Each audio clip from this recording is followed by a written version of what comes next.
ቲክቶከሮች እሷ ጓደኛ ናችሁ አይደላችሁ? እኔ ከብዶኛል ማረጋገጥ ነው። ይህ ሁሉ የሆነች ዝም ማለታችሁ። ጓደኛ ምረጭ። ከዚህ በኋላ ሰው ማመን የለም።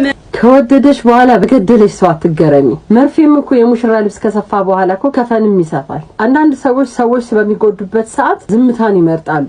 ጥቅም ለማግኘት፣ ራስ ወዳድነት whatever የተለያዩ ምክንያቶች ይኖራቸዋል። ግን እውነተኛ ጓደኛ ደግሞ የሚፈተነው በዚህ ጊዜ ነው። የሚገርመው ጠላቶች እኮ ዝም አይሉ፣ ወዳጅ ያልናቸው ናቸው ዝም የሚሉት። ጓደኝነት ማለት አብሮ ፎቶ መነሳት ነው፣ በደስታ ቀን ማጨብጨብ ብቻ። ይሄ ነው ጓደኝነት? ጓደኛ ማለት ድምጽ የሚሆን ነው። ብዙዎቻችን የተጎዳ ነው በምንደሰትበት ሰዓት የሚስቁልን እነዛ ሰዎች ጓደኛ ይመስሉናል። ተጎዳንበት ሰዓት ግን ድምጻቸውን ነው የሚያጠፉት። አንዳንዴ እንደዚህ አይነት ጓገጮችም ጥሩ ነው። እግዚአብሔር ሊያስተምር ሲፈልግ በተለያየ አቅጣጫ፣ ይሄም አንዱ የህይወት ትምህርት ናት። ጓደኛን ለመለየት ነው። ማን ነው እስኪ ስለሷ ድምጽ ሆኖ ተዋትናገሯት ያለ?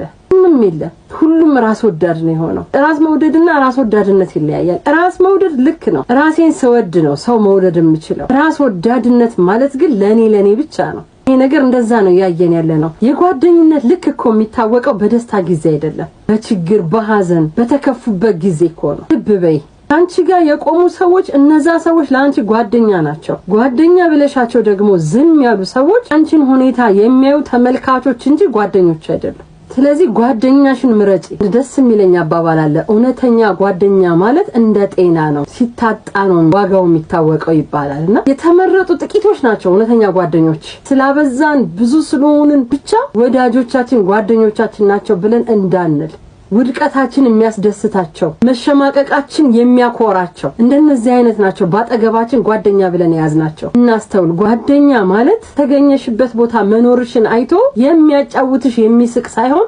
መጥፋትሽ አሳስቦት የሚፈልግሽ ጓደኛሽ ነው። የመጣውም የሄደውም ነገር ሁሉ ለበጎ ነው፣ አንቺን ሊያስተምር ነው።